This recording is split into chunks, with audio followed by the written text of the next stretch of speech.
Sa gitna ng mataong siyudad ng Maynila, kung saan ang mga skyscraper ay sumisigaw ng kapangyarihan at yaman, nakatayo ang Voss Enterprises, isa sa mga pinakamalaking kumpanya ng real estate na nagmamay-ari ng mga luxury condominium sa Makati at mga commercial spaces sa Bonifacio Global City. Ito ang kaharian ni Isabela Voss, isang 30 anyos na babaeng may matalas na mga mata na parang dalawang bato ng onyx, laging nakasuot ng tailored suits na nagpapakita ng kanyang autoridad.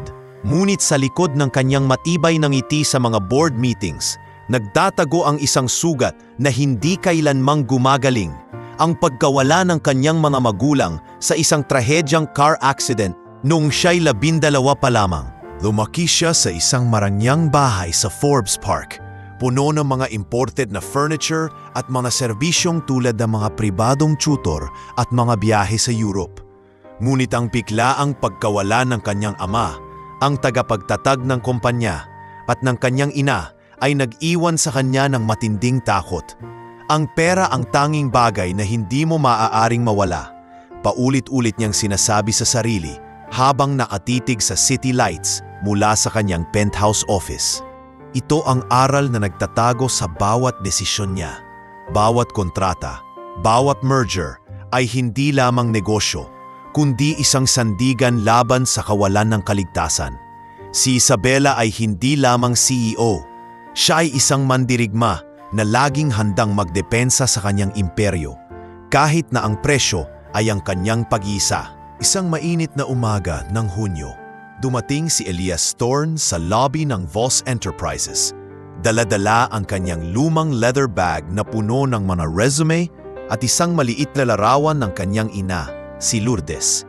Isang dapat kaanyos na binatang galing sa tahimik na bayan ng Lipa, Batangas, kung saan ang mga tanawin ay puno ng mga palmera at ang hangin ay may amoy ng sariwang kape. Si Elias ay isang taong hindi mo mapapansin sa unang tingin. Payat ang hubog, may mga mata na parang malalim na ilog, at ngiti na nagpapakita ng mga ngipin na hindi perpekto ngunit tapat. Lumaki siya sa isang maliit na bahay na yari sa kawayan, kung saan ang kanyang ina ay nag-aararo ng lupa upang mapag-aral siya, habang ang kanyang bunsong kapatid na si Miko, na 2 anyos pa lamang, ay nananatiling sa bahay upang mag-alaga sa kanila. Elias, anak, ang pangarap mo ang magiging tulay natin patungo sa mas magandang buhay, sabi ni Lourdes sa kanya noong nagpaalam siya. Ang kanyang boses na mahina dahil sa matagal ng sakit sa baga mula sa mga taon ng pagtatrabaho sa bukid. Ang pangarap ni Elias, ang maging accountant, hindi para sa sariling yaman, kundi upang magpadala ng pera sa probinsya, makabili ng gamot para kay Lourdes at bigyan si Miko ng pagkakataong mag-college nang hindi nag-aalala sa gutom. Hindi ako makakabalik hanggat hindi ko na ipapakita sa inyo na kaya ko, bulong niya sa kanyang sarili habang naghihintay ng elevator. Ang kanyang puso ay mabilis na kumakabog sa kaba at pag-asa. Pumasok siya bilang junior assistant sa catering department, isang maliit na sulok ng kumpanya na responsable sa mga corporate events at client luncheons. Ang unang taon niya ay parang isang malaking pagsubok sa pasensya, mula sa pag-aayos ng mga table settings sa conference room hanggang sa pagdadala ng mga tray ng hors d'oeuvres sa mga high-profile meetings. Doon niya nakilala ang mga kapwa-empleyado na magiging mga gabay at hamon sa kanyang landas. Si Theo Lang, isang 48 anyos na accountant na may grizzled beard at mga salamin na laging nasa dulo ng kanyang ilong, ay naging kanyang mentor sa unang linggo pa lamang. Elias, ang accounting ay hindi lamang tungkol sa numbers. It's about telling a story na hindi magkakamali, sabi ni Theo habang nagpapakita sa kanya ng isang spreadsheet sa maliit na opisina ng finance team. Si Theo, na lumipat sa Manila mula sa Pampanga ilang dekada na ang nakalipas, ay may ugali ng matandang guro, laging handang magbigay ng payo habang nagiinom ng kape sa pantry. Huwag kang matakot magtanong, bata. Ang Voss Enterprises ay mabait sa mga baguhan tulad mo, basta't magtrabaho ka ng tapat. Sa kabilang banda, si Mira Voss, ang 32 anyos na kapatid ni Isabela, at head ng marketing department, ay isang bagyo ng enerhiya sa opisina. May mahabang itim na buhok at mga mata na laging may kislap ng pag-aalsa. Si Mira ay laging nagtatagis sa ate niya dahil sa mana. Ang kumpanya ay dapat na maging kanilang dalawa, ayon sa kanya. Bakit ba si Isabela ang laging nasa spotlight? Ako ang nagdadala ng mga kliyente, pero siya ang may credit. Reklamo niya isang araw sa coffee break, habang nagkukwentuhan kay Elias na hindi niya pa kilala ng mabuti. Ikaw, baguhan, anong tingin mo? Fair ba yun? Tanong niya, ang kanyang boses na puno ng frustrasyon. Elias, na hindi pa handa sa mga pamilyar na drama, ay sumagot lamang ng mahina. Siguro, lahat tayo may role, Miss Mira. Basta magtulungan. Mumiti si Mira, ngunit may hint ng pagdududa sa kanyang mga mata. Hindi pa niya alam na si Elias ay magiging isang hindi inaasahang tagapagbigay ng payo sa hinaharap. Ngunit hindi lahat ng tao sa Voss Enterprises ay kaibigan.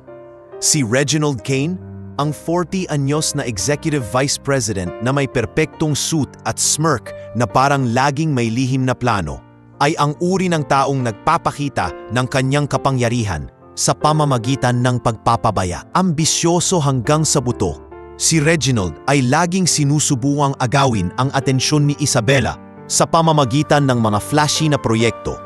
Mula sa pagpresent ng isang multi-billion condo development sa Ortigas hanggang sa pag-oorganisa ng mga gala dinners para sa investors. Miss Voss, this deal with the Singapore Consortium could double our revenue. Let me handle the pitch, sabi niya isang beses sa boardroom, ang kanyang boses na puno ng kumpiyansa habang nakatingin ng diretsyo kay Isabela na umiwas lamang ng tingin.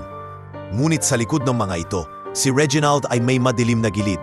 Lihim niyang pinapabayaan ang mga maliit na empleyado tulad ni Elias upang mapahiya sila sa harap ng lahat.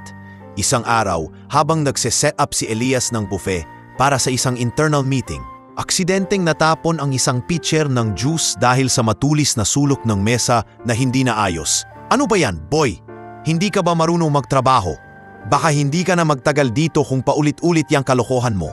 Sigaw ni Reginald. Ang kanyang mukha na namumula habang ang mga kapwa executive ay tumatawa. Elias, na bit-bit ang kahihiyan, ay yumuko lamang at nagpunta sa storage room upang maglinis. Ang kanyang mga kamay na nangingingig. Bakit ganon? Wala naman akong ginawang sadya. Bulong niya sa kanyang sarili, habang iniisip ang mukha ni Lourdes na umaasa sa kanyang sweldo. Habang lumilipas ang mga buwan, mula sa tag-araw na puno ng ulan hanggang sa Pasko na may mga dekorasyon sa lobby, nagsimulang magkaroon ng maliit na pattern ang buhay ni Elias. Ang mga shift na nagsisimula sa madaling araw at nagtatapos sa gabi, ang mga tawag kay Nico na nagkukuwento ng kanyang mga tagumpay sa school, at ang mga lihim na pag-aaral ng accounting books na hiniram kay Theo. Ngunit ang tunay na simula ng kanyang pagbabago ay bumating sa isang company anniversary event sa isang hotel ballroom sa Alabang. Ang lugar ay puno ng mga crystal chandeliers at mga bisitang nakagown. Ang hangin ay may amoy ng champagne at fresh flowers. Si Elias ay nasa catering team, nag-aasikaso ng dessert station, nang biglang mag-collapse ang isang kariton ng pagkain. Mga plato ng tiramisu at fruit tarts na nagkalat sa sahig, diretso sa direksyon ng isang matandang investor na si Mr. Delgado, isang kilalang developer mula sa Quezon City. Sa isang mabilis na galaw, tumalon si Elias mula sa kabilang mesa. Hinila ang matanda palayo mula sa mga bumagsak na plato at nag-cover ng kanyang katawan upang hindi siya masugatan. Sir, okay lang po ba kayo? Huwag tayong gumalaw, baka masaktan. Sabi ni Elias, ang kanyang boses na kalmado, kahit na ang kanyang puso ay mabilis na kumakabog. Si Mr. Delgado, na bahagyang nabigla ngunit hindi nasaktan, ay tumango at tumawa. Salamat anak, bibilangin ko yang buhay mo bilang utang na loob. Mula sa stage, kung saan siya'y nagbibigay ng welcome speech, ay napansin ni Isabela ang buong insidente. Habang ang mga ilaw ay naglalaro sa kanyang mukha, ang kanyang mga mata ay napako kay Elias. Ang binatang hindi nag-atubiling maging bayani nang walang inaasahan na ganti.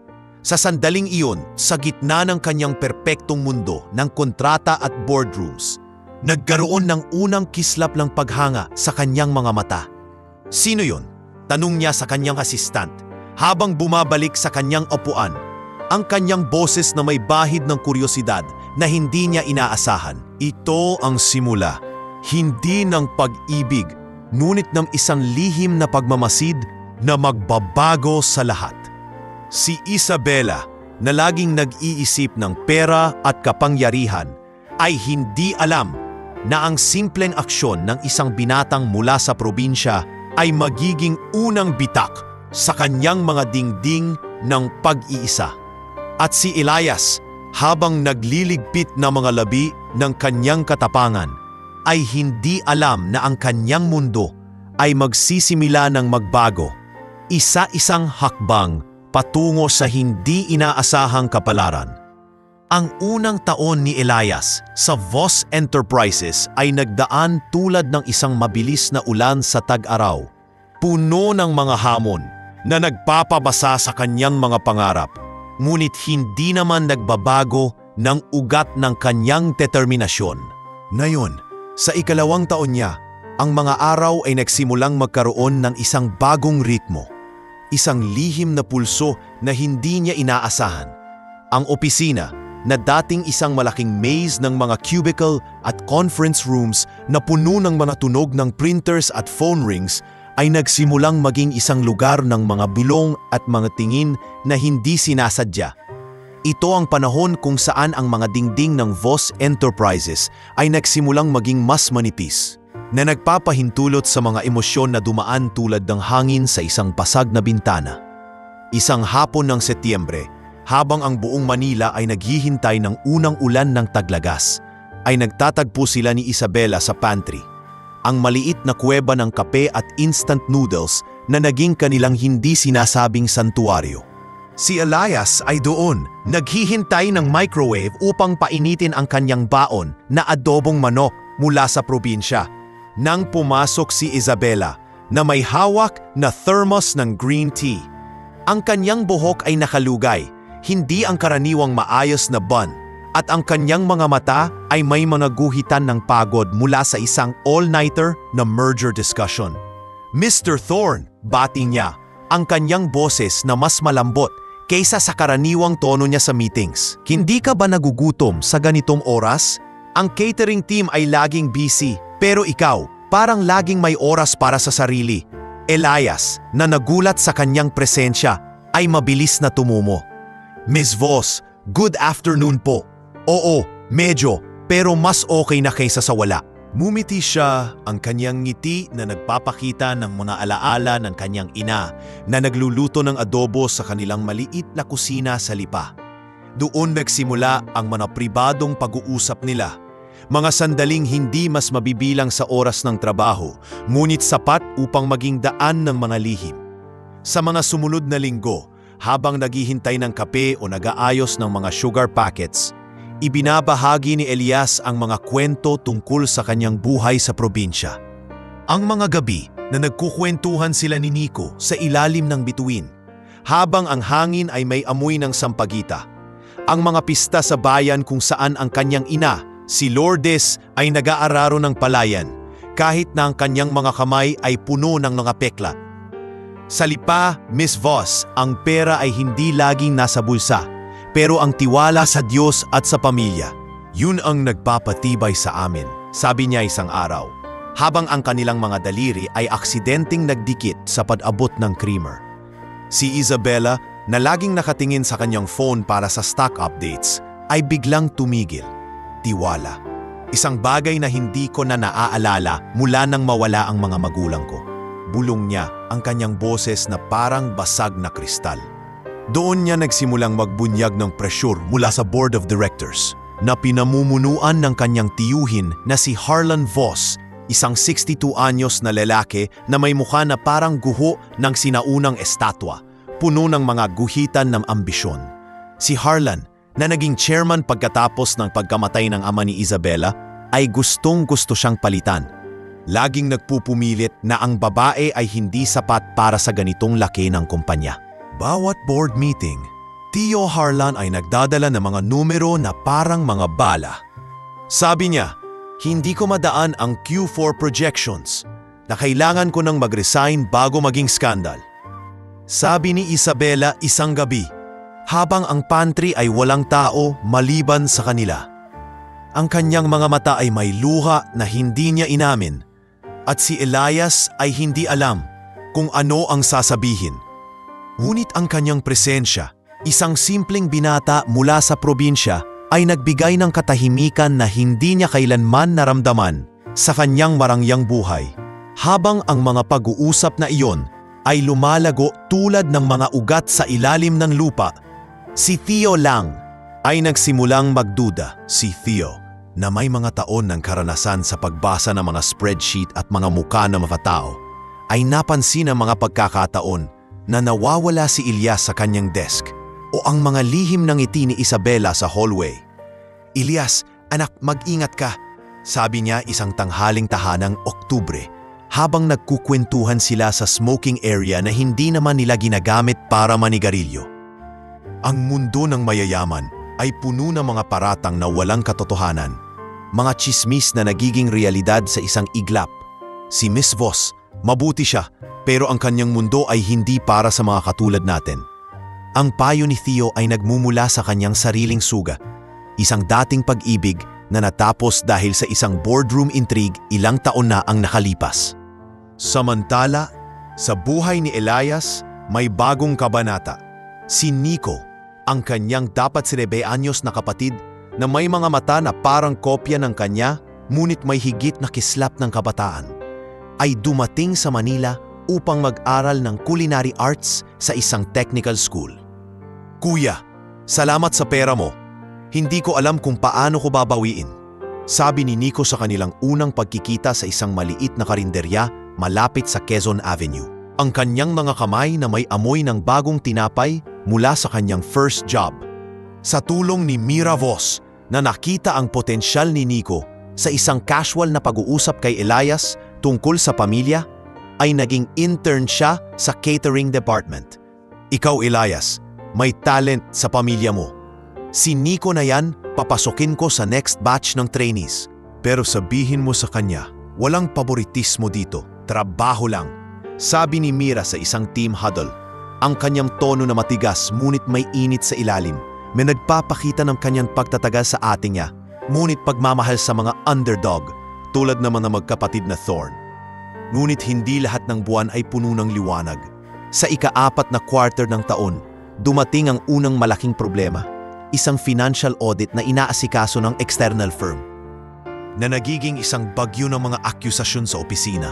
Si Reginald Gain, na laging handang maging ang ulo ng anumang kaguluhan, ay nakita ang pagkakataon upang magpakita ng kanyang loyalty sa board. Sa isang maliit na pagkalito sa records, ang isang catering expense na hindi nalag ng tama dahil sa isang system glitch, ay sinisi niya si Elias ng publiko sa isang team briefing. "Mr. Thorn, kung hindi mo mababago ang ugali mo sa pagdedetalye, baka hindi ka na magtagal dito. Ito ay hindi isang probinsya kung saan pwede kang magkamali ng walang konsekwense," sigaw niya, ang kanyang mukha na parang maskara ng kapangyarihan habang ang mga empleyado ay tahimik na nakatingin. Ang resulta, isang buwang suspensyon para kay Elias na nagbigay sa kanya ng oras upang mag-alala sa kanyang ina at magpadala ng mas kaunting pera kay Nico. "Kuya, anong nangyari? Bakit ka na-suspend? May nagawa ka bang masama?" tanong ni Nico sa phone, ang kanyang boses na puno ng pag-aalala habang nag-aaral siya sa library ng school. Ngunit sa likod ng mga pintuan ng boardroom, si Isabela ay lihim na nag-defend sa kanya. "Tio Harlan, hindi ito pagkakamali ni Elias. Ito ay system error at si Reginald ang dapat managot sa pagpapabaya sa IT updates," sabi niya sa isang closed-door meeting, ang kanyang mga kamay na nakakuyom sa ilalim ng mesa habang si Harlan ay tumitingin sa kanya na may ngisi. "Isabela, ikaw ang CEO, ngunit hindi mo maaaring protektahan ang bawat maliit na empleyado. Ito ay negosyo, hindi charity." Ngunit si Isabela ay hindi umatras. At sa huli, ang suspension ay nanatili ngunit may promise ng full pay. Isa pang lihim na tagumpay na hindi kailanman malalaman ni Elias hanggat hindi sila nagkita muli. Sa panahong iyon ng kawalan, nakilala ni Elias si Clara Ruiz, isang dapat 10 anyos na bagong HR coordinator na may maikling buhok na kulot at mga mata na parang may laging tanong. Si Clara, na lumipat mula sa isang maliit na firm sa Quezon City, ay naging kaibigan niya sa mga overtime nights na ginugugol sa pagre-review ng personnel files. Elias, ang buhay sa opisina ay parang isang malaking pamilya. May mga tito na parang si Reginald na laging may sermon at mga ate na tulad ni Mira na nagbibigay ng suporta. Sabi niya isang gabi habang nagkukwentuhan sila sa empty conference room. Ang kanilang harap ay mga spreadsheet ng employee benefits. Madalas silang mag-overtime kasama. Nagbabahagi ng mga kwento tungkol sa kanilang mga pangarap. Si Clara ay gustong maging full-time counselor para sa mga batang may karamdaman sa mental health. Ngunit hindi alam ni Elias na si Clara ay may lihim na pagtingin kay Theo na nagiging sanhi ng mga awkward na pagkikita sa opisina. Isang araw, habang nagde-deliver si Clara ng report sa finance office, ay nahuli niya si Theo na nagkukwentuhan kay Elias tungkol sa suspension. Theo, salamat sa payo ko mo dati. Hindi ko alam kung paano ko lilipatin to. Sabi ni Elias at si Clara na nakasilip sa pinto ay biglang tumigil. Ang kanyang puso na mabilis na kumakabog sa pagdududa. Bakit ba si Elias ang laging kasama niya? Ako naman ang nag-o-offer ng tulong sa kanyang reports. Bulong niya sa sarili habang naglalakad palayo. Ang kanyang mga hakbang na mabigat sa selos na hindi niya inamin habang lumilipas ang mga season. Mula sa taglamig na may mga Christmas parties na puno ng fake cheer hanggang sa tag-init na may mga team building na nagiging dahilan ng mga chismis. Nagsimulang magpadala si Isabela ng mga maliit na regalo kay Elias. Isang araw, pagbalik niya mula sa suspension ay may package sa kanyang desk. Isang libro tungkol sa intermediate accounting na may note na para sa iyong mga kwento sa probinsya, patuloy na mag-aral. Ivy. Ang mga regalo ay dumadami ng dahan-dahan, mga highlighter para sa kanyang notes, isang planner na may inspirational quotes, at kahit isang maliit na keychain na may hugis ng palmera bilang alaala ng lipa. Miss Voss, salamat po sa libro. Hindi ko inaasahan. Bakit ba? Tanong niya sa susunod na pagkikita nila sa pantry. Ang kanyang mukha na namumula sa pasasalamat. Dahil naniniwala ako sa iyo, Elias. Sa mundo na ito, bihira ang mga taong tulad mo. Tapatan at hindi naghahanap ng madali ang paraan. Sagot niya. Ngunit sa kanyang mukha ay laging may takot, isang anino na nagmumula sa tiyuhin niyang si Harlan. Kung malalaman niya ito, baka gamitin niya laban sa akin. Siya ang tipo na nagiging monster kapag may kahinaan ng kalaban. Ang mga regalo na iyon ay hindi lamang bagay. Sila ay mga bridge, mga tulay ng pagmamalasakit na tunay. Ngunit sa gitna ng kanilang lumalagong ugnayan ay ang malaking tanong. Paano kung ang pera, ang yaman ni Isabela at ang pagkukulang ni Elias ay maging ang dakilang pader sa pagitan nila? Sa ngayon, sa ikalawang taon na iyon, ang mga lihim na paghahangad ay nananatiling naabaon, naghihintay ng tamang ulan upang lumago. Ang ikatlong taon ni Elias sa Voss Enterprises ay nagsimula tulad ng isang bagong pahina sa isang lumang aklat, puno ng mga posibleng kabanata na hindi pa nasusulat, ngunit may mga peklat mula sa mga nakaraang pahina na hindi madaling tanggalin. Ang mga lihim na pag-uusap sa pantry ay naging mga alaala na lihim niyang iningatan, habang ang mga regalo mula kay Isabela ay naging mga gabay sa kanyang mga gabi ng pag-aaral. Ngayon sa Disyembre ng ikatlong taon, ang kumpanya ay humarap sa isang oportunidad na maaaring magbago ng lahat. Isang malaking real estate deal sa Palawan. Isang proyekto na magtatayo ng isang eco-resort sa mga puting buhangin at turquoise na tubig ng Coron. Ito ay hindi lamang isang kontrata. Ito ay isang pinto patungo sa paglago ng Voss Enterprises sa turismo sector na maaaring magdadala ng daan-daang milyong piso sa revenue. Si Isabela Vos, na laging handang maging ang unang linya ng depensa sa anumang laban, ay napili na humarap sa mga negosyante mula sa Dubai at lokal na investors sa isang site visit at pitch presentation. Ito ang proyekto na magpatunay na hindi lang ako ang anak ng aking ama. Ako ang hinaharap ng Vos. Sabi niya sa kanyang reflection sa salamin ng kanyang office. Ang kanyang mga mata na puno ng determinasyon habang ang Manila skyline ay naglalaro sa kanyang mga salamin. Kinailangan niyang pumunta roon kasama ang buong core team, mga executive, marketing staff at catering coordinators na mag-aasikaso ng mga on-site events upang maging memorable ang trip. Kabilang sa kanila si Elias, na ngayon ay napromote bilang Junior Event Coordinator dahil sa kanyang dedikasyon sa nakaraang mga proyekto. Ang promosyon ay dumating ng hindi inaasahan sa isang memo mula kay Isabela mismo. Sa pagkilala sa iyong exceptional performance sa catering at logistical support, ikaw ay itataas bilang Junior Event Coordinator, effective immediately.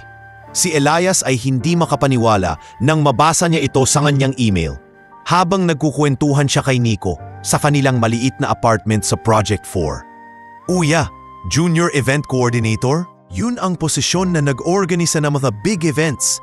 Kaya mo yan, para kay nanay. Sabi ni Nico, ang kanyang mukha na puno ng pagmamalaki habang naghahanda ng simpleng hapunan ng sinigang. Salamat bunso. Ito ang unang hakbang na magiging tulay natin patungo sa mas magandang buhay. Sagot ni Elias, ang kanyang boses na may bahid ng emosyon habang niyayakap ang kanyang kapatid. Ang bagong role niya ay nangangahulugan ng mas maraming responsibilidad. Pagpaplano ng mga welcome dinners, site tours at networking mixer sa isla, na nagbibigay sa kanya ng pagkakataong magpakita ng higit pa sa simpleng pag-aasikaso ng pagkain. Habang ang team ay naghahanda para sa biyahe, mga packing lists, flight bookings at contingency plans, si Reginald Kane ay hindi na napiling walang kilos. Sa kanyang opisina na puno ng mga framed awards at mahogany desk, si Reginald ay nagplano ng mga hakbang upang sabutahin ang trip na nakikita niya bilang isang pagkakataon upang magpakita ng kanyang superior judgment sa board. Sa gitna ng gabi, habang ang lahat ay natutulog, nagpadala siya ng mga peking emails mula sa isang anonymous account na nagpapahayag ng agarang budget cuts dahil sa economic downturn at internal audit findings. Ang mga email na yun ay dumating sa inboxes ng team ng madaling araw na nagdudulot ng kaguluhan, mga cancelled hotel reservations, reduced catering orders, at mga tanong na nagpapadadag ng tensyon. Si Mira Vos na kailangang mag-handle ng marketing remotely mula sa Manila dahil sa isang personal na commitment sa kanyang ina, ay naging ang unang biktima ng stress. Ano ba tong mga emails na to? Budget cuts? Hindi ko na magagawa ng graphics kung wala ng pondo para sa promo materials. Sigaw niya sa isang video call sa team. Ang kanyang mukha na namumula sa galit habang nagta-type siya ng urgent replies sa kanyang laptop sa kanyang kondo sa Rockwell. Ate Isabela, sabihin mo sa akin na prank lang to. Hindi ko ngaya tong biglaang pagbabago. May deadlines ako sa Dubai clients. Si Isabela na nasa airport lounge na naghihintay ng flight ay tumango lamang, ang kanyang panga na nakakuyom. Mira, hawakan mo ang fort. Susundan ko to pagdating ko ron. Ito ay hindi mangyayari nang walang paliwanag. Ngunit sa likod ng lahat, si Harlan Vos ay nagpupumilit kay Isabela na i-cancel ang buong proyekto upang mailipat ito sa kanyang sariling kliyente, isang lokal na developer na may koneksyon sa kanyang mga dating kaibigan sa gobyerno. Isabela, anak, ang Palawan deal ay masyadong risky. Ang kliyente ko ay may garantiya ng funding, hindi tulad ng mga Arabo na yan na biglang magbabago ng isip. Cancel mo na at ipadala mo sa akin ang team, sabi niya sa isang private call bago ang alis. Ang kanyang boses na parang isang matandang leon na naghihintay ng pagkakamali. Tiyo, hindi ito tungkol sa iyo. Ito ay para sa kinabukasan ng kumpanya. Matigas na sagot ni Isabela, ngunit sa loob na ay nararamdaman ang bigat ng kanyang mana na laging nagiging hadlang sa kanyang mga desisyon. Habang nasa biyahe, ang eroplano na nagland sa Puerto Princesa ng alas 6 ng umaga, kasabay ng pag-akyat ng araw sa Eastern Horizon, nagkaroon ng emosyonal na breakdown si Elias na hindi niya inaasahan. Ang team ay nagpunta sa isang van patungo sa ferry terminal. Ang hangin ay puno ng amoy ng dagat at sariwang prutas mula sa mga vendor. Nang tumunog ang kanyang phone, ito ay si Lourdes, ang kanyang ina, na tumatawag mula sa probinsya na may boses na mas mahina kaysa dati. Elias, anak, mas malala na ang hininga ko. Ang doktor ay nagsabi na kailangan ng mas mahal na gamot, pero hindi ko alam kung kaya natin. Huwag kang mag-alala, basta't magtrabaho ka ng mabuti roon. Ang mga salita na iyon ay parang isang kutsilyo sa kanyang dibdib. Bigla niyang naramdaman ang bigat ng daan-daang milyang layo mula sa kanyang pamilya.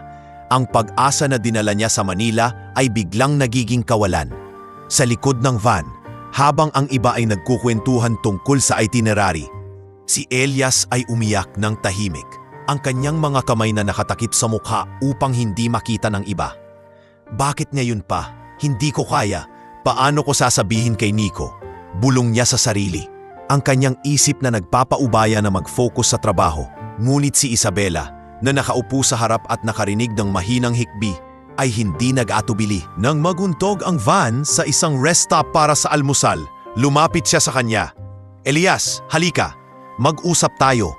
Dinala niya siya sa isang maliit na kubo malapit sa dagat, kung saan ang alon ay humahampas ng malambot. Anong nangyari? Hindi ka mukhang okay. Sa ilalim ng kanyang mapagmalasakit na tingin, nagbubukas si Elias ng kanyang puso. Ang sakit ng kanyang ina, ang takot na hindi niya mabibigyan ng magandang buhay, ang pagdududa sa kanyang bagong role.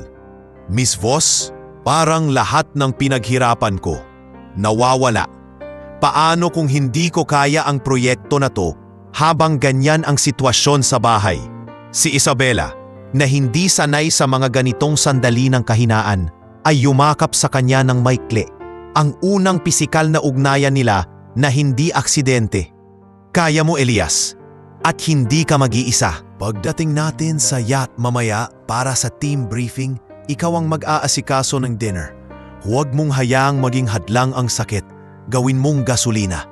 Ang pribadong dinner na iyon sa yacht, sa ilalim ng mga bituin, habang ang team ay nagre-relax sa deck, ay naging sandigan para kay Elias.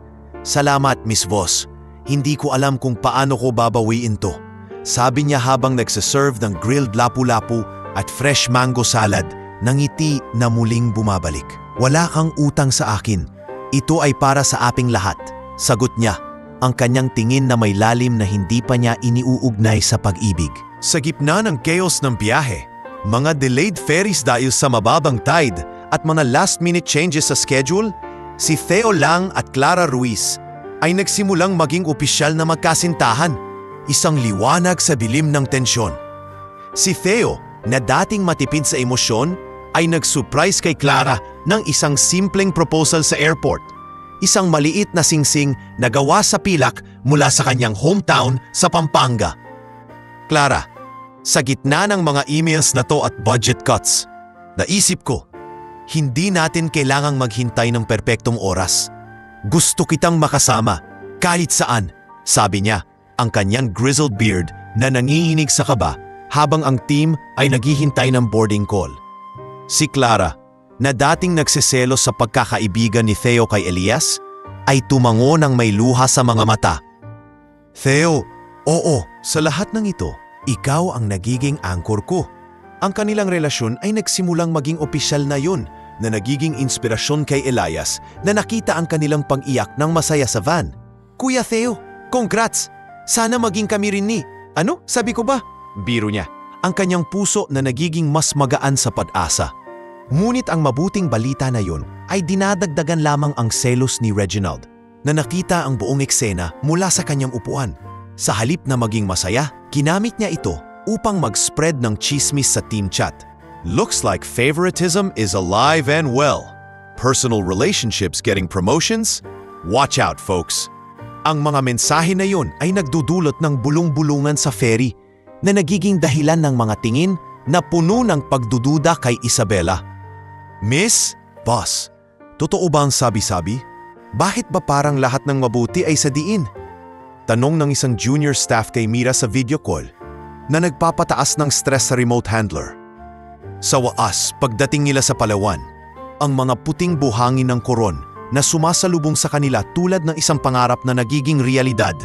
Nagkaroon ng unang hint ng pagkakakilanlan sa pagitan nila Isabela at Elias. Pagkatapos ng mahabang araw ng site surveys at meetings sa isang makeshift conference tent malapit sa beach, ang team ay nagpahinga sa gabi. Habang ang iba ay nag-iinom ng cocktail sa resort bar, naglakad sila patungo sa dulo ng dalampasigan, kung saan ang dagat ay payapa at ang langit ay puno ng mga bituin na parang diamante sa itim na tela. Si Isabela, na nagbaba ng kanyang heels at nakasandals na, ay tumuro sa langit. Tingnan mo, Elias, yun ang Orion's Belt at doon ang Big Dipper. Sa Manila, hindi mo makikita to dahil sa pollution. Dito, parang ang mundo ay mas malaki. Si Elias na nakatingin sa kanya sa ilalim ng buwan ay naramdaman ang isang kislap ng koneksyon na hindi pa niya nailalagay ng pangalan. Hindi pag-ibig, ngunit isang alaala ng yaman sa pag-ibig na hindi nakakabit sa pera. Miss Voss, sa probinsya, laging ganito ang gabi. Ngunit ngayon parang mas espesyal dahil sa'yo. Sabi niya ng mahina, ang kanilang mga paa na nagbabahagi ng buhangin. Si Isabela ay tumingin sa kanya, ang kanyang mga mata na may kislap ng paghanga, ngunit hindi pa niya inaamin sa sarili. Ang takot sa pera at kapangyarihan ay nananatiling hadlang, habang ang mga bituin ay patuloy na sumisilip sa kanilang lihim na paglago. Sa gabi na iyon, habang ang alon ay humahampas, ang proyekto ay hindi lamang tungkol sa lupa at buildings. Ito ay nagsisimulang maging tungkol sa mga puso na dahan-dahang nagbabago. Isa-isang hakbang patungo sa hindi inaasahang kapalaran. Ang ika-4 na taon ni Elias sa Voss Enterprises ay nagsimula na may hangin ng pag-asa. Tulad ng mga unang sikat ng araw sa Palawan na nagpapakita ng mga bagong posibilidad para sa Eco Resort Project. Ang mga site visits at presentation sa nakaraang taon ay nagbunga ng mga kontrata at partnerships na nagbigay sa kumpanya ng isang bagong sigla, mga bagong hire sa construction team, mga press releases sa mga diaryo, at isang feeling ng tagumpay na hindi pa nararanasan ni Isabela mula nang maging CEO. Ngunit sa ilalim ng mga selebrasyon, ang mga hamon ay hindi nawawala. Si Harlan Voss ay lalong nagiging agresibo sa board meetings, na nagpupumilit na mag-expand ang proyekto ng mas mabilis upang maagaw ang market share mula sa mga karibal na developer. Isabela, ang Palawan ay hindi sapat. Kailangan natin ng Boracay extension. Umawawala tayo sa laro. Sabi niya sa isang tense na call mula sa kanyang bahay sa Dasmariñas Village. Ang kanyang boses na parang isang martilyo na tumatama sa yelo. Si Isabela, na ngayon ay 39 anyos at may higit pang mga guhitan sa kanyang mga mata mula sa mga hindi natutulog na gabi, ay tumatango lamang. Ngunit sa loob niya ay nararamdaman ang bigat ng pagiging nag-iisa sa tuktok. Si Elias, sa kabilang banda, ay lumago na rin. Na-promote na siya bilang full event coordinator na nangangahulugan ng mas maraming biyahe at responsibilidad. Ngunit dinadala rin ang higit na pera para kay Lourdes na ngayon ay nasa regular na therapy sa Batangas. At kay Nico na nag-o-offer na ng culinary classes sa kanyang school habang nagtatrabaho pa rin bilang intern. Sa gitna ng ika-4 na taon, bumalik ang team sa Palawan para sa isang remote island survey. Ang pinakailalim na yugto ng proyekto kung saan kailangang i-assess ang mga inaccessible na bahagi ng isla para sa potential expansion ng resort. Ito ay isang high-stakes trip, isang maliit na bangka na nagdadala ng survey equipment, maps, at isang core group na kinabibilangan ni na Isabela, Elias, Reginald, Mira na sumali ngayon dahil sa pagre-resolve ng kanyang personal issues, Fio at Clara. Ang biyahe ay nagsimula ng maayos, ang bangka na nag-iihip sa mga turquoise na tubig ng West Philippine Sea. Habang ang team ay nagpaplano ng mga contingency para sa mga site markers. Elias, ikaw ang mag-handle ng logistics sa island. Siguraduhin mong may enough supplies para sa overnight stay. Sabi ni Isabela sa kanya sa deck, ang kanyang ngiti na may bahid ng kumpiyansa na nagmumula sa kanilang lihim na pagkakaibigan sa nakaraang mga taon. Opo, Miss Voss, may extra tents at water purifiers na. Hindi tayo magkakaroon ng problema. Sagot niya, ang kanyang mga mata na may kislap ng pagmamalaki sa kanyang bagong role. Si Mira ay nagkukuwento kay Clara tungkol sa mga marketing tie-ups na nagplano sila, habang si Tio ay nagre-review ng budget spreadsheets sa kanyang tablet. Si Reginald, na mukhang mas tahimik kaysa karaniwan, ay nag-o-observe lamang, ang kanyang isip na puno ng mga plano na hindi pa niya iniuugnay sa iba. Ngunit ang kapalaran ay may iba pang plano. Sa hapon ng ikatlong araw ng survey, habang nasa isang malayong cove na walang signal at puro mga coconut trees at jagged rocks, tumating ang matinding bagyo, isa sa mga tropical storms na biglang sumasabog sa Pilipinas nang walang pabala. Ang langit ay nagdilim ng parang gabi. Ang hangin ay umihip na may bilis ng 80 kilometrong kapuhipi at ang ulan ay bumagsak tulad ng mga bala mula sa shotgun. Ang bangka na hindi handang sa ganitong kalakas ay naibagsak ng mga alon laban sa mga bato na nag-cause ng pagkasira ng hull at engine. Lahat hawakan ang life vests. Elias, tulungan mo si Mira, sigaw ni Isabela, ang kanyang boses na lumalaban sa ingay ng kidlat habang hawak niya ang railing. Si Elias ay mabilis na kumilos. Hinila si Mira palayo mula sa ubig na sumasabog sa deck, habang si Tio at Clara ay magkayakap, ang kanilang mga mukha na puno ng takot. Si Reginald ay nagpupumilit na mag-grab ng radio, ngunit ang signal ay wala. Sa isang malaking bang, nabasag ang bangka sa dalawang parte, at ang grupo ay nagkalat. Si Reginald, Mira, Theo at Clara ay naibagsak sa isang mas mababang bahagi ng cove na malapit sa mainland island, kung saan sila ay nailigtas ng mga mangingisdang lokal na nag-respond sa SOS flare. Ngunit si Isabela at Elias, na nasa upper deck nang mangyari ang pagkabasag, ay naibagsak sa isang mas malayong bahagi ng dagat, na nagland sila sa isang isoladong isla na hindi nakikita mula sa survey maps, puno ng mabubungis na puno, matataas na klip at walang bakas ng tao. Elias, nasaan ka? Sumigaw ka! Tawag ni Isabela mula sa tubig. Ang kanyang katawan na nangangatog sa malamig na alon habang lumalangoy siya patungo sa shore. Miss Voss, nandito ako. Hawakan ko ang kamay mo. Sagot niya, hinila siya patungo sa buhangin. Ang kanilang mga hininga na mabilis at puno ng adrenaline. Sa unang mga araw ng pagkakahiwalay, ang mundo ay bumagsak sa isang primitive na rhythm ng survival. Walang signal, walang rescue na agad. At ang isla ay parang isang berde na bilangguan na walang mga bantay ngunit puno ng mga pagsubok. Nag-focus sila sa mga pangunahing pangangailangan. Naglagay ng improvised shelter gamit ang mga malalaking dahon ng nipa at mga sanga ng bamboo na kinuha nila mula sa loob ng gubat, na ginawang isang maliit na lean-to na nagpoprotekta laban sa ulan na hindi pa tumitigil. Si Elias, na may background mula sa probinsya kung saan ang survival skills ay bahagi ng buhay, ay nanguna sa paghuli ng isda. Gumawa ng simpleng fish trap mula sa mga pato at woven vines, at nag-oorganisa ng mga fire starting attempts gamit ang flint mula sa survey kit. Miss Voss, kumain ka muna ng konti. Ito ang isda na nahuli ko kanina. Grilled sa coconut husk para hindi maging tuyo, sabi niya sa ikalawang gabi.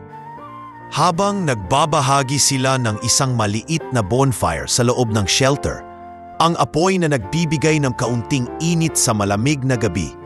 Si Isabela, na hindi sanay sa ganitong klase ng buhay, ang kanyang mga kamay na dating natahawat sa contracts at wine glasses ay ngayon ay may peklat mula sa mga tinik, ay tumatamo lamang, ngunit ang kanyang mga mata ay puno ng pasasalamat. Elias, paano mo nagagawa ito? Sa Manila, ang pinakamalapit kong experience sa survival ay ang pagiging buhay sa board meetings. Ngunit habang ang mga araw ay lumilipas, Mula sa paghahanap ng tubig mula sa mga pag-ulan hanggang sa pag-iwas sa mga insekto na kumukulong sa gubat. Iniisip ni Elias ang kanyang pamilya nang hindi mapigilan. Sa gabi ng 3 araw, habang nakatingin siya sa dagat na itim na parang abising lumulupagi, ang posibilidad na hindi na sila makabalik ay nagdudulot ng matinding lungkot sa kanya. "Nanay, paano kung hindi ko na makita ang mga gamot mo? Si Nico, sino ang magiging gabay niya sa school?" Bulong niya sa hangin ang anyang mga luha na nahuhulog sa buhangin habang si Isabela ay natutulog sa tabi niya. Ang lungkot na iyon ay hindi lamang para sa kanya. Ito ay para sa lahat ng pinaghirapan niya sa loob ng 4 na taon. Ang mga promosyon, ang mga regalo mula kay Isabela, ang mga alaala ng pantry talks na biglang nagiging malabo tulad ng malayo na horizon. Samantala, sa mainland ng Palawan, kung saan ang rescue team ay nag-oorganisa ng mga search operations mula sa Puerto Princesa Base, si Reginald Kane ay hindi nanatiling walang aksyon. Nailigtas na siya, kasama ang iba. Ngunit sa halip na mag-focus sa paghahanap, lihim niyang nagpapakalat ng balita na namatay na sina Isabela at Elias upang maagaw ang posisyon ni Isabela. Sa isang closed group chat ng board members, nagpadala siya ng isang fabricated report. Tragic loss sa storm. Miss Voss at Mr. Thorne confirmed deceased. As EVP, I propose immediate interim CEO transition. Ang mga salita na iyon ay nag-ignites ng apoy sa opisina sa Manila, na nagiging dahilan ng pag-aaway sa pagitan ni Mira Voss at kanyang tiyuhin na si Harlan. Si Mira, na ngayon ay nasa Palawan para sa search coordination, ngunit konektado sa Manila office, ay nag-confront kay Harlan sa isang heated video conference. "Tiyo Harlan, anong klaseng balita ang yan? Hindi pa confirmed ang kahit ano. At ikaw na agad nagpaplano ng succession. Si Ate Isabela ay buhay. Alam ko yun sa puso ko." Sigaw niya, ang kanyang mukha na namumula sa galit, habang ang screen ay nagpapakita ng kanyang office na puno ng mga rescue maps. Si Harlan, na nakaupo sa kanyang leather chair, na parang hari sa trono, ay umiling lamang. "Mira, anak, ang negosyo ay hindi tumitigil para sa pag-asa. Si Reginald ay may point. Kailangan natin ng stability. At kung buhay nga si Isabela, babalik siya sa isang kumpanyang hindi na niya kinokontrol." Ang pag-aaway na iyon ay nagdudulot ng mga bulong-bulungan sa buong kumpanya na nabiging dahilan ng mga resignations mula sa mga loyal sa Isabela. Habang yun, si Clara Ruiz ay nag-organize ng search party kasama si Theo. Mula sa pagre-recruit ng mga volunteer divers mula sa local Coast Guard hanggang sa pag-set up ng drone surveillance para sa mga malalayong isla. Theo, hindi ko matatanggap na wala na sila. Si Elias, siya ang naging kaibigan ko, at si Miss Voss ay inspirasyon. "Kailangan nating maghanap ng mas mabilis," sabi niya sa isang briefing TED sa beach, ang kanyang mga kamay na nanginginig habang nagpo-plot ng coordinates sa mapa. Si Theo, na dating kalmado, ay yumakap sa kanya. "Clara, hawakan mo ang aking kamay. Gagawin natin ito para sa kanila at para sa apin." Sa 5 na araw sa isla, habang ang ulan ay huminto na at ang araw ay nagbibigay ng kaunting init sa kanilang shelter, nagkaroon ng sandali na magbabago ng lahat. Nagbabahagi sila ng apoy sa gabi, ang mga apoy na naglalaro sa kanilang mga mukha, tulad ng mga alaala na hindi pa sinasabi, nang biglang tumigil si Isabela sa pagkain ng kanilang isda. Ang kanyang mga mata ay nakatingin sa mga bituin, at sa isang mahinang boses na parang hangin sa dahon, nag-confess siya ng kanyang tunay na damdamin. "Matagal na kitang gusto, Elias, mula pa noong unang beses na nakita kita sa pantry. Ang iyong ngiti, ang iyong mga kwento tungkol sa lipa, ang paraan mo ng pagtulong ng walang hinihinging kapalit. Pero dahil sa pera, sa aking yaman na parang pulungan, at sa iyong pagkukulang na nagiging hadlang sa aking mundo, hindi tayo magkakatuluyan. Ako ay CEO, ikaw ay ang binata na nagpupursige sa pangarap. Paano kung ang pag-ibig natin ay maging dahilan ng pagbagsak ng lahat?" Ang mga salita na iyon ay nag-shock kay Elias, na biglang tumigil sa pagkagat ng kanyang pagkain, ang kanyang mukha na parang natamaan ng kidlat. Miss Voss. Isabela, anong ibig mong sabihin? Ako rin, sa mga bituin sa koron, sa mga regalo mo, sa mga usapan natin. Gusto rin kita. Pero bakit ngayon? Bakit sa gitna ng impyerno na to? Ang pag-amin na iyon ay nagbubukas ng mga sugat mula sa kanyang nakaraan. Ang pagkawala ng kanyang ama noong siya'y bata pa. Ang mga taon ng pagtatrabaho para sa pamilya nang walang pag-asa sa pag-ibig. Ang takot na hindi siya sapat para sa isang tulad ni Isabela. Ngunit ang pag-amin na iyon ay nagiging turning point. Dahil sa halip na maging hadlang, nagiging tulay ito para mag-usap sila ng buong katotohanan tungkol sa kanilang mga taot. Sa mga sumunod na oras, habang ang apoy ay unti-unting namamatay, ibinahagi ni Elias ang kanyang mga sugat. Sa probinsya, ang pag-ibig ay simple, pero sa Manila, parang laging may presyo. Takot akong hindi ko mabibigyan ng yaman ng isang tulad mo, na ang mundo mo ay puno ng mga kontrata at boardrooms. Si Isabela ay umiyak, ang kanyang mga luha na nahuhulog sa buhangin. Elias, ang pera ko. Ito ang naiwan sa akin ng mga magulang ko. Ngunit ito rin ang nag-iisa sa akin. Takot akong mawala ka tulad ng nawala sila dahil sa kawalan ng proteksyon. Ang kanilang pag-uusap ay dumaloy tulad ng ilog. Mula sa mga alaala ng pantry hanggang sa mga pangarap ng hinaharap.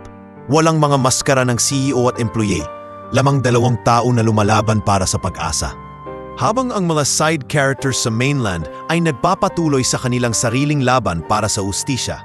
Si Mira na nagfa-file ng formal complaint laban kay Reginald sa HR. Si Feo at Clara na nagpo-push ng media coverage sa local news upang mapabilis ang search. Ang dalawa sa isla ay nagsisimulang maghanap ng liwanag sa dilim. Ang bagyo ay hindi lamang nagwasak ng bangka.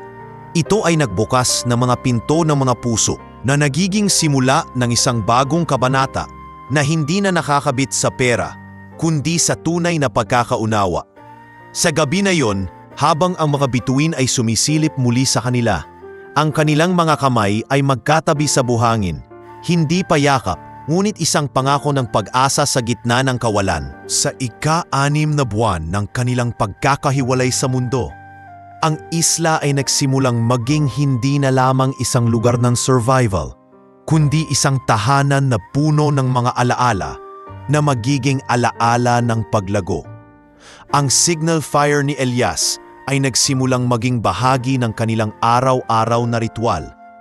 Bawat umaga, nag-aakyat sila sa burol upang i-renew ang mamasanga, habang ang mga kwento ng kanilang mga pangarap ay nagiging mas malinaw. Tulad ng mga ulap na unti-unting nagbabago ng hugis sa himpapawid. Si Isabela, na ngayon ay mas matibay ang katawan mula sa mga buwan ng pagtutulungan, ay nagsimulang tulungan sa paghuli ng mga tropical fruits, mga papaya at banana na nahuhuli mula sa mga puno na may mga sanga na parang mga braso na yumayakap sa araw. Elias, tingnan mo to. Parang ang buhay natin ngayon puno ng mga bagay na hindi natin inaasahan, ngunit nagbibigay ng sustansya. Sabi niya isang umaga, habang nagbabahagi sila ng isang matamis na prutas sa ilalim ng kanilang shelter. Ang kanyang ngiti na may bahid ng pag-asa na hindi niya naramdaman sa loob ng maraming taon.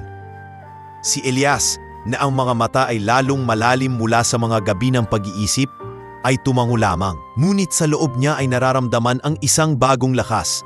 Ang pag-ibig na inamin nila ay hindi na hadlang, kundi gasolina para sa kanilang pagtitiis. Ngunit ang mga buwang iyon ay hindi walang bigat. Ang mga gabi ay puno ng mga tanong tungkol sa mundo sa labas. Paano na ang Voss Enterprises? Paano na si Lourdes at Nico? At higit sa lahat, paano na ang pag-amin ni Isabela na hindi tayo magkakatuluyan dahil sa pera?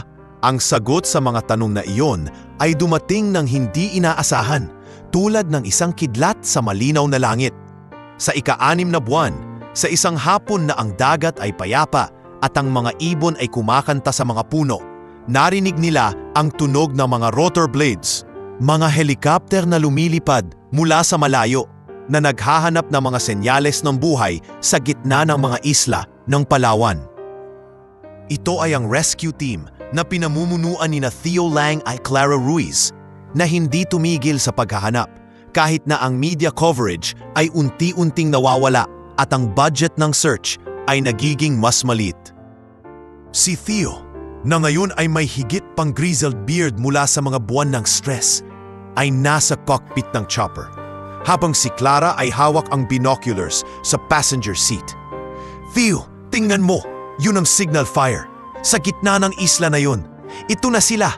Sigaw ni Clara, ang kanyang boses na puno ng emosyon habang nagpo-point sa maliit na usok na nagtaas sa himpapawid. Ang kanilang mga mata na may luha ng pag-asa pagkatapos ng 6 na buwan ng kawalan. Ang chopper ay lumapag sa isang maliit na patch ng buhangin malapit sa shore at ang team, mga Coast Guard at medical personnel ay tumakbo patungo sa shelter. Si Isabela at Elias na narinig ang ingay ay nagmadali mula sa gubat, ang kanilang mga mukha na puno ng hindi makapaniwalang ngiti. Ang reunion ay emosyonal na parang isang eksplosyon ng mga damdamin na naipon sa loob ng mga buwan. Puno ng mga yakap, luha at mga salita na hindi na kailangang sabihin. Si Nico, na ngayon ay 20 anyos at lumakas na mula sa mga taon ng pagtatrabaho bilang intern, ay lumipad mula sa Manila sa unang oras na narinig ang balita at dumating sa Palawan via speedboat mula sa chopper landing site. "Kuya, Elias, akala ko wala ka na!" Sigaw niya habang tumatakbo patungo sa kanyang kuya. Ang kanyang mga braso na yumayakap ng mahigpit kay Elias tulad ng isang bata na natakot sa panaginip. Ang mga luha ni Nico ay tumutulo sa damit ni Elias, na ngayon ay sira-sira at puno ng peklat mula sa mga buwan sa isla. Ngunit ang yakap na iyon ay nagpapagaling ng lahat ng sugat. "Unso, nandito na ako. Hindi mo na kailangang mag-isa. Lahat ng pinaghirapan natin okay na." Bulong ni Elias, ang kanyang boses na pasag sa emosyon habang hinahaplos ang likod ng kanyang kapatid. Sa kabilang banda, si Mira Vos ay umiyak ng walang kahihiyan sa pagbabalik ng ate niya. Ang babaeng na dating rebelde at matigas ay ngayon ay nakatayo sa tabing dagat. Ang kanyang kakamay na nanginginig habang yumakap kay Isabela. "Ate, sorry. Sorry sa lahat ng away natin. Sama na sa lahat. Aala ko mawawala ka na talaga at hindi ko man lang nasabi na mahal kita." Hiyaw niya ang kanyang mga luha na nahuhulog sa buhangin habang si Isabela, na payat ngunit matibay, ay yumakap pabalik. "Mira, wala nang sorry. Nandito na tayo. Lahat tayo." Si Theo at Clara ay nag-abot ng mga blanket at tubig. Ang kanilang mga ngiti na puno ng pagmamalaki, habang ang medical team ay nag-check ng kanilang vital signs. Ang sandaling iyon ay hindi lamang pag-alis mula sa isla. Ito ay isang bagong simula na nagdudulot ng mga yakap na nagpapagaling ng mga sugat ng paghihiwalay. Pagbalik sa Manila, pagkatapos ng 1 linggong hospital stay sa Makati Medical Center para sa dehydration at nutritional checks, ang mundo ng Vos Enterprises ay hindi na pareho. Si Isabela, na ngayon ay may bagong liwanag sa kanyang mga mata mula sa mga buwan ng pagbabago, ay hindi nag-aksaya ng oras. Nag-file siya ng formal complaint laban kay Reginald Kane sa loob ng 48 oras pagdating niya sa opisina. Ang mga ebidensya na natuklasan ni Theo at Clara, mga emails, log files, at kahit na mga recorded calls na nagpapakita ng kanyang plano ng sabotage at insurance fraud upang mag-claim ng payout mula sa loss team, ay nagiging sandigan ng kaso. Theo Harlan, ito ay hindi tungkol sa pamilya o mana. Ito ay tungkol sa hustisya. Si Reginald ay hindi lamang sumubok na sabutahin ang proyekto. Sumubok siyang magpatay ng mga tao para sa kapangyarihan. Sabi ni Isabela sa isang emergency board meeting, ang kanyang boses na matatag habang inilalabas ang mga documents sa conference table. Si Harlan, na dating matigas na tagapagtanggol ni Reginald, ay napilitang umatras sa harap ng mga pruweba at public outrage mula sa media na sumunod sa pagbabalik nila. Ang resulta, ang pagkakatanggal ni Reginald bilang EVP na sinundan ng kanyang pag-aresto ng National Bureau of Investigation dahil sa insurance fraud at attempted corporate sabotage. Miss Voss, hindi ko inaasahan na babalik ka. At ganito ka matindi. Bulong niya sa kanyang last day sa opisina, ang kanyang muka na walang dating kumpiyansa. Habang dinala siya ng security. Ang pag-alis niya ay nagbibigay ng kapayapaan sa kumpanya. Mga empleyado na dating natatakot ay ngayon ay may bagong sigla. At si Theo ay nakakuha ng pagkilala bilang bagong Vice President for Finance. Theo, hindi mo lang ako nilitis sa isla, militis mo rin ang kumpanya mula sa kanyang mga tanikala, sabi ni Isabela sa kanyang promotion ceremony. Ang kanyang ngiti na puno ng tunay na pasasalamat habang ang buong team ay nag-a-aplos. Sa gitna ng mga pagbabago sa kumpanya, si Elias ay hindi na natiling sa background. Na-promote siya bilang head ng events department, ang unang hakbang patungo sa kanyang pangarap na maging independent, na nagbibigay sa kanya ng mas malaking budget at team upang mag-handle ng mga high-profile events tulad ng annual gala ng Voss. Ngunit hindi siya tumigil doon. Sa loob ng mga unang buwan pagbalik, nagsimulang magtayo siya ng sariling catering side business na tinatawag na Thorn Stable, isang maliit na venture na nagsisimula sa isang rented kitchen sa Quezon City, puno ng mga recipe mula sa lipa na may modernong twist. Bunso, ito na, Thorn Stable. Ikaw ang magiging head chef at magtatrabaho ka roon habang nag-aaral pa rin, sabi ni Elias kay Nico sa kanilang opening night. Habang nag-aayos sila ng mga table na puno ng adobong manok na may kape infusion at sinigang na may dagat fresh na hipon. Si Nico, na lumaki na sa mga taon ng paghihintay, ay yumakap sa kanyang kuya na may ngiting puno ng pagmamalaki. Kuya, ito ang pangarap natin. Hindi na lang para sa pera, kundi para sa alaala ng nanay. Ang business ay nagbibigay ng trabaho, hindi lamang kay Nico, kundi sa ilang dating empleyado tulad ni Clara Ruiz, na nag-resign mula sa Voss HR upang sumali sa kanya bilang operations manager. Elias, sa isla, natutunan ko na ang buhay ay hindi tungkol sa corporate ladder. Tungkol ito sa mga taong sumusuporta sa iyo. Gusto kong maging parte ng Thorn Stable para magbigay ng pagkakataon sa mga katulad ko, sabi ni Clara sa isang job interview sa maliit na opisina, ang kanyang mga mata na puno ng determinasyon habang hawak ang kanyang resume. Si Theo, na ngayon ay kanyang asawa, ay sumuporta sa desisyon na nagiging dahilan ng kanilang paglago bilang mag-asawa. Habang ang kumpanya at ang bagong business ay nagbabago, si Isabela ay nagkaroon ng therapy sessions kasama si Mira. Mga sesyon na nagsimula sa isang simpleng coffee sa isang quiet cafe sa Greenbelt. Ngunit nag-evolve sa lingguhang appointments sa isang therapist sa Ortigas.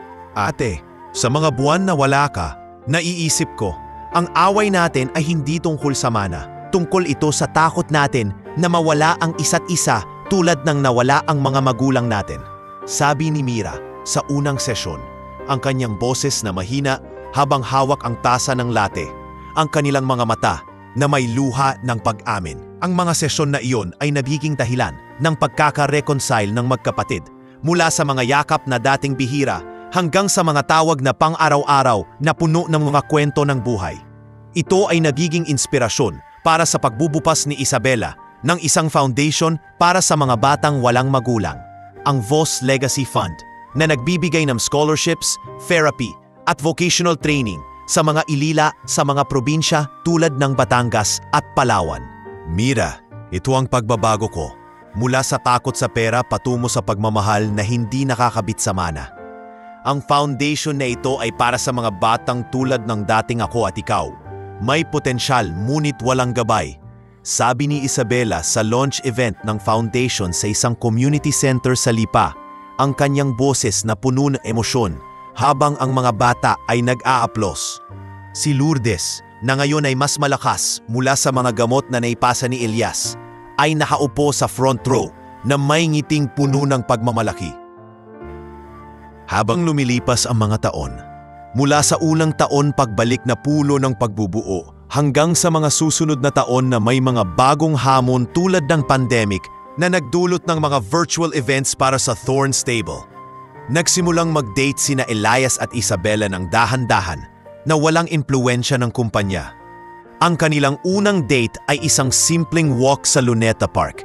Walang suits o contracts. Lamang dalawang tao na nagkukwentuhan tungkol sa mga bituin sa isla. Elias, sa isla, inamin ko ang lahat. Ngunit ngayon, walang pero dahil sa pera. Gusto kitang makasama nang walang hadlang, sabi ni Isabela sa ilalim ng mga ilaw ng park. Ang kanyang kamay na magkadikit sa kanya. Ang kanilang relasyon ay nagiging inspirasyon sa mga side characters. Si Theo at Clara na nag-asawa sa isang intimate ceremony sa Pampanga noong 2 taon ay nagbukas ng sariling accounting firm na tinatawag na Lang Ruiz Advisors na nagbibigay ng serbisyo sa mga maliit na business tulad ng Thorn Stable. Elias, ang pag-ibig niyo ni Isabela, ito ang nagpaalala sa amin na ang buhay ay hindi tungkol sa opisina, kundi sa mga desisyong maging masaya, sabi ni Theo sa isang dinner sa bagong firm nila habang si Clara ay nag-aasikaso ng mga documents na may ngiting puno ng contentment. Si Mira ay nagsimulang mag-volunteer sa foundation habang si Nico ay naging rising star sa catering scene na nagdadala ng mga kliyente mula sa Voss events patungo sa Thorn Stable. At si Lourdes na ngayon ay naninirahan sa Manila upang mas malapit sa mga apo sa hinaharap, ay madalas na nagkukwentuhan sa kanila tungkol sa mga himala ng Diyos sa isla. Ang mga taon na iyon ay hindi perpekto. May mga away sa negosyo, mga hamon sa relasyon, at mga alaala ng bagyo na minsan ay bumabalik sa panaginip.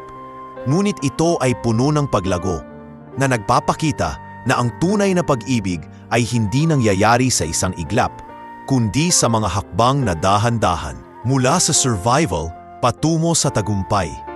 Sa gabi ng ika-4 na taon pagbalik, habang nakaupo sila sa balkonahe ng bagong bahay ni Isabela sa Alabang na nagmumukha sa city lights, ang kanilang mga kamay ay magkadikit, isang tahimik na pangako ng mga susunod na kabanata na puno ng pag-asa. Ang mga taon pagkatapos ng kanilang pagbabalik mula sa isla ay nagdaan tulad ng mga alon sa dagat. Minsan matikas at payapa, minsan matindi at puno ng mga hamon na nagpapalakas ng mga ugnayan na nabuo sa gitna ng bagyo. Sa ika-7 taon ng kanilang relasyon, na ngayon ay isang matibay na pag-ibig, na hindi na nakakabit sa mga titulo ng CEO at employee. Si Elias Thorn ay nagsimulang magplano ng isang sandali na magiging tanda ng kanilang paglago. Si Elias, na 31 anyos na ngayon at may higit pang mga guhitan ng katandaan sa kanyang mga mata mula sa mga taon ng pagtatayo ng Thorn Stable, ang catering business na nag-expand mula sa isang maliit na kitchen sa Quezon City hanggang sa mga branches sa Batangas at Palawan, ay hindi na ang binatang puno ng pag-asa mula sa probinsya. Siya ay isang lalaki na natutong maging matatag, na ang bawat desisyon ay nagmumula sa mga aral ng isla. Ang pag-ibig ay hindi tungkol sa pera, kundi sa mga bagay na tunay na may halaga. Si Isabela Voss, na 42 anyos na rin at may buhok na may mga hibla ng pilak na nagpapakita ng kanyang paglalakbay mula sa takot patungo sa pagtanggap, ay nagiging mas malaya sa mga taon na iyon. Ang foundation niya, ang Voss Legacy Fund, ay nagiging isang beacon ng pag-asa para sa libu-libong batang ulila na nagbibigay ng scholarships at therapy na nagbabago ng buhay.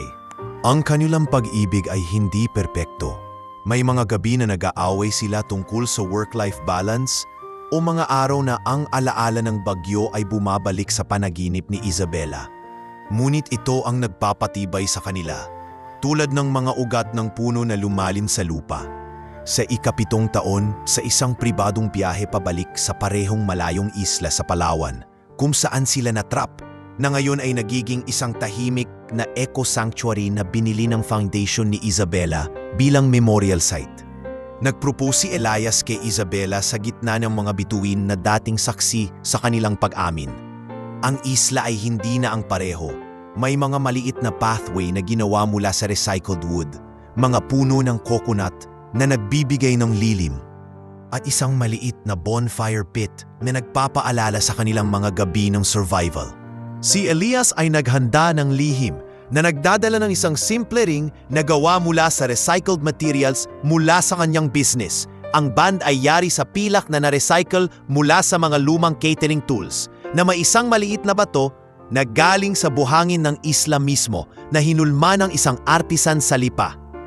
Isabela, sa lugar na ito, inamin mo ang lahat, ang pag-ibig mo sa akin, ang takot mo sa pera, at sa mga taong ito, natutunan ko na ang tunay na yaman ay hindi sa bangka, kundi sa mga sandaling tulad nito. Tayo, magkasama, walang hadlang, sabi niya habang nakaluhod siya sa buhangin. Ang apoy ng bonfire na naglalaro sa kanyang mukha habang inilalabas ang ring.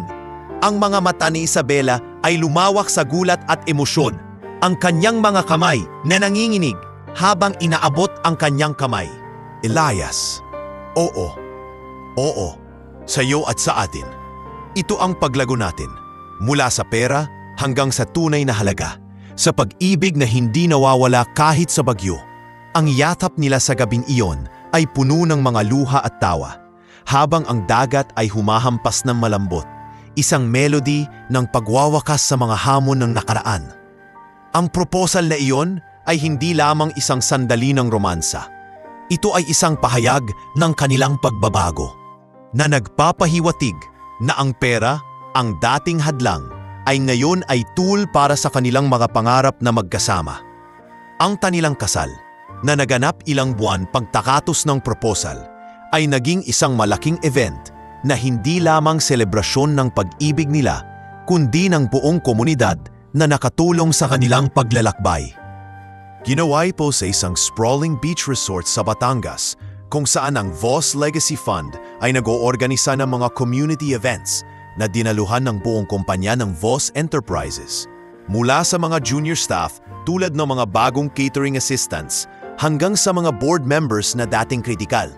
Si Harlan Voss, na ngayon ay 69 anyos at may higit pang mga guhitan sa muka mula sa mga taon ng pagre-reflect sa kanyang mga pagkakamali, ay nagpunta bilang tagapagmana ng pamilya, hindi bilang chairman, kundi bilang isang matandang tiyuhin na natutong magpaumanhin.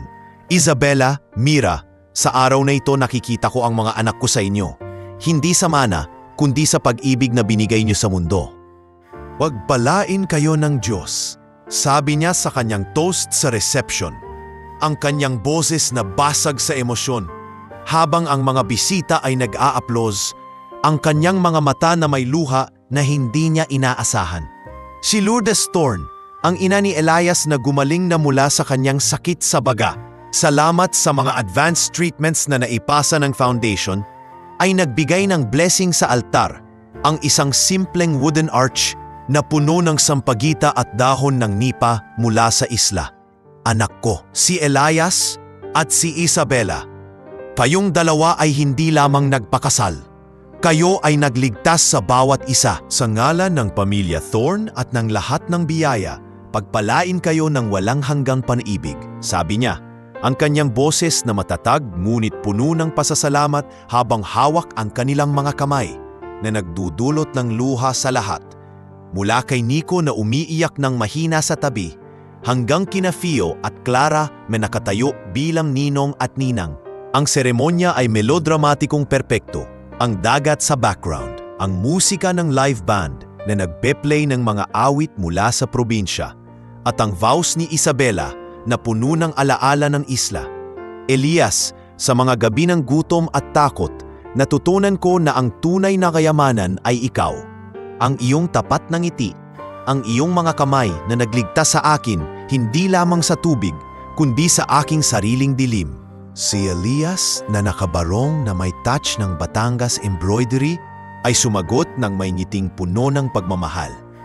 Isabela, mula sa pantry hanggang sa mga bituin, ikaw ang naging liwanag ko.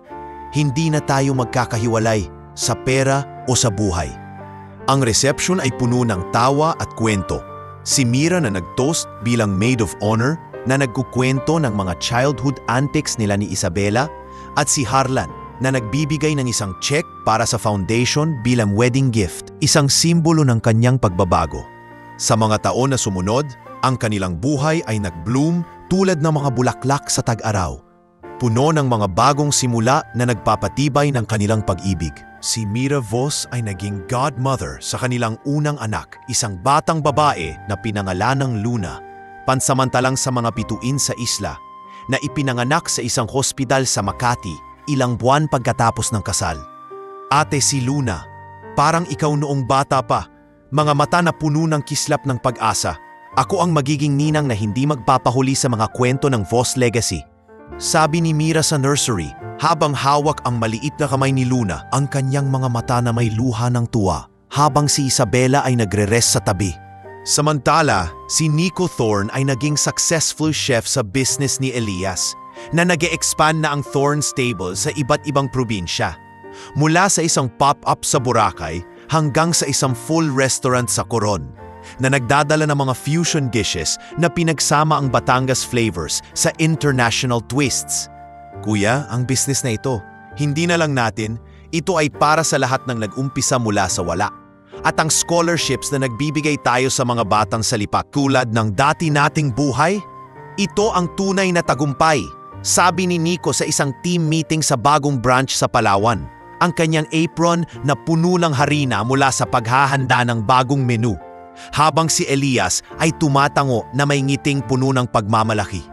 Ang business ay hindi lamang kumikita, nagbibigay ito ng scholarship sa mga patulad ng dating buhay ni Elias, mga batang mula sa probinsya na gustong mag-aral ng culinary arts ng walang utang na loob, na nagiging cycle ng pag-asa na nagmumula sa kanilang mga hamon.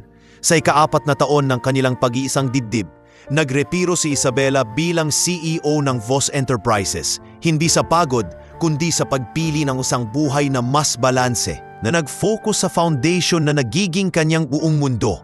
Mira, ikaw na ang susunod, ikaw ang may puso para sa kumpanya na ito, hindi ang pera lamang, sabi niya sa isang handover ceremony sa boardroom, ang kanyang boses na puno ng pagtitiwala habang si Mira ay tumatango, ang kanyang mga mata na may luha ng pagmamalaki sa pagiging bagong CEO. Ang retirement ni Isabela ay hindi katapusan. Ito ay bagong simula, na nagiging partner siya ni Elias sa Thorne Stable, hindi bilang investor, kundi bilang co-creator ng mga sustainable menus at community events na nagpapakita ng kanilang balanse sa buhay na puno ng pag-ibig at layunin.